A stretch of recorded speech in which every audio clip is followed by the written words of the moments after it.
व्याख्या समझाऊंगी और साथ साथ उसके बैक साइड के प्रश्नोत्तर भी आपको बताऊंगी।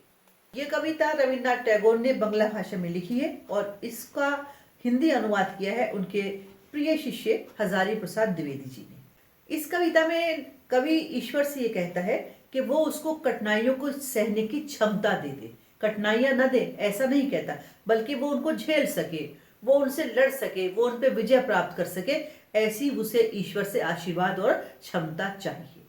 मैं कविता पढ़ती हूँ, उसके बाद आपको उसकी व्याख्या समझाती हूँ।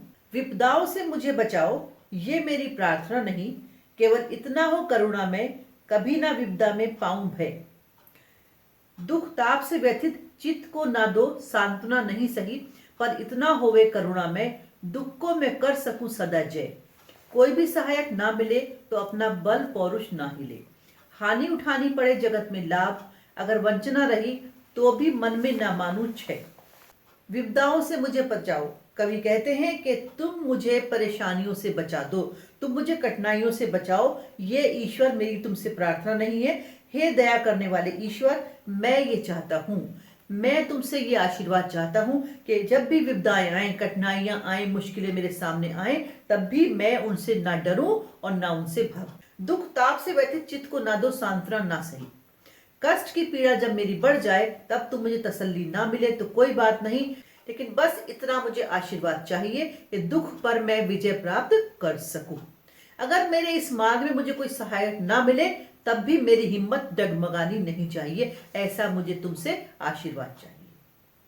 संसार में चाहे मुझे जितनी भी हानि हो जाए, संसार में चाहे मुझे कितने लोग भी कुछ भी कहें, लेकिन मैं अपने मन में कभी भी कमजोर ना पड़ूं। आप मुझे ऐसे शक्ति प्रदान कर दो। कवि चाहते हैं कि कठिनाइयों से लड़ने की उनको शक्ति प्राप्त हो जाए, सहायता करने वाला मिले तो भी ठीक है और ना मिले तब भी कोई बात नहीं। कभी भी उनकी हिम्मत हारनी नहीं चाहिए, कभी भी उनको कठिनाइयों से परेशान नहीं होना चाहिए, ऐसा आशीर्वाद ईश्वर से उनको मिले। मेरा त्राण करो अनुदित तुम ये प्रार्थना नहीं, बस इतना होवे तरने की हो शक्ति अनामे। मेरा भार अगर लघु करके ना दो सांत्वना नहीं सही, केवल इतना रखना अनुनय, वहन कर सकूं इसको निर्भय। नतशिर होकर सुख के दिन में, तब मुख पहचानूं छिन छिन में। दुख रात्रि में करे वंचना मेरी, जिस दिन निखिल मही, उस दिन ऐसा हो करुणा में, तुम पर करूं नहीं कुछ संशय। कवि ईश्वर से कहते हैं कि मैं आपसे ये नहीं कहता कि आप मेरी रक्षा करो, बल्कि मुझे इतनी शक्ति दे दो कि विकट परिस्थितियों को भी मैं पार कर जाऊं। मेरी समस्याओं को कम करो, मैं ऐसा नहीं चाहता, मगर मैं ऐसा जरूर चाहता हूं कि मैं उन समस्याओं के भार को सहन कर सकूं और मुझे इतनी सद्बुद्धि मिल जाए कि मैं सुख के दिनों में भी ईश्वर को स्मरण करता रहूं। जब मेरे ऊपर दुखों का पहाड़ टूट पड़े, उस समय भी मैं ईश्वर पे संदेह ना करूं, इतना मुझे बुद्धि दे दो, इतनी मुझे शक्ति दे दो। ईश्वर की शक्ति में मेरा विश्वास कभी ना हिले। अगर सारे संसार के लोग भी मेरी वंचना करने लगे, सारे संसार के लोग भी मेरे बारे में कुछ कहने लगे, तब भी मेरा ईश्वर पर जरा भी संशय ना आए, ऐसा आशीर्वाद ईश्वर से कवि को चाहिए, ऐसा आशीर्वाद कवि ईश्वर से चाहते हैं।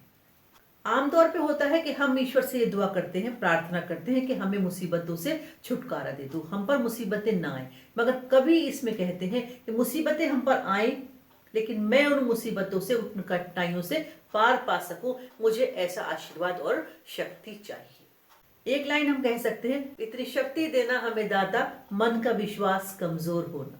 यानी कि कुछ भी कंडीशन हमारे ऊपर आ जाए, कुछ भी परिस्थिति आ जाए, लेकिन मन के में ये विश्वास रहना चाहिए कि मैं इन पर विजय प्राप्त कर लूंगा, क्योंकि वो ईश्वर मेरे साथ है। संसार में कोई मेरा साथ नहीं देता तो कोई बात नहीं, जिसके सिर पर उसका आशीर्वाद है वो इस संसार में अनाथ ही नहीं है। तो जब कोई अनाथ नहीं है, हम सब सनाथ हैं, तो ईश्वर का आशीर्वाद हमें हर पल मिलता ही रहेगा। पाठ्यपुस्तक के प्रश्नोत्तर इस प्रकार से हैं। कवि किससे और क्या प्रार्थना कर रहा है? कवि एक आस्तिक व्यक्ति है, ईश्वर में उसका पूरा विश्वास है, उसकी आस्था है, और वो भगवान से प्रार्थना करता है कि भगवान सब कुछ कर सकता है, इसलिए वो अपने काम के प्रति समर्पित है। वो चाहता है कि उसका विपत्तियों से सामना तो हो, लेकिन विपत्तियों से वो विजय प्राप्त करे, ईश्वर उसको इतनी शक्ति प्रदान करते।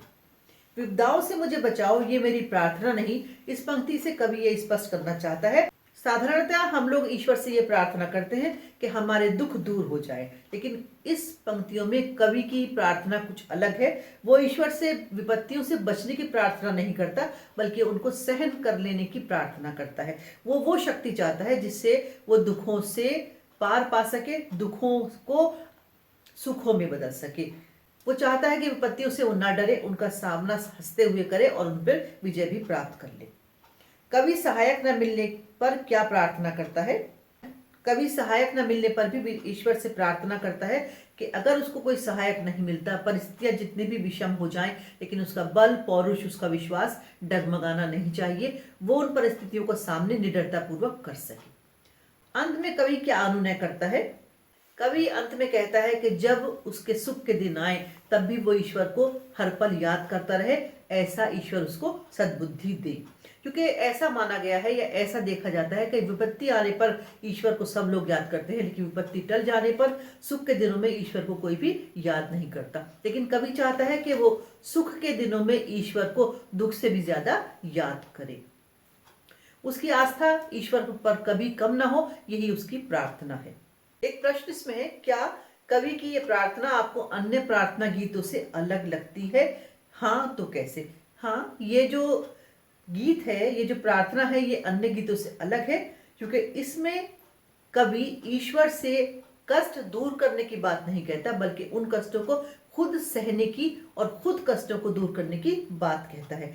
आमतौर पर होता है कि व्यक्ति चाहता है कि कष्ट से उसका सामना ही ना हो, लेकिन इस कविता में कवि कहता है कि दुखों से डरे नहीं, उनसे बचे नहीं, बल्कि उनका डटकर सामना करे और दुखों को हरा दे।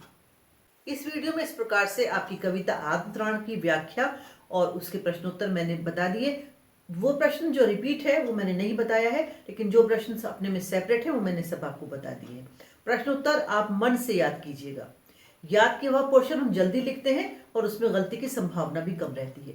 सोच सोच के लिखने में टाइम भी वेस्ट होता है। Thank you.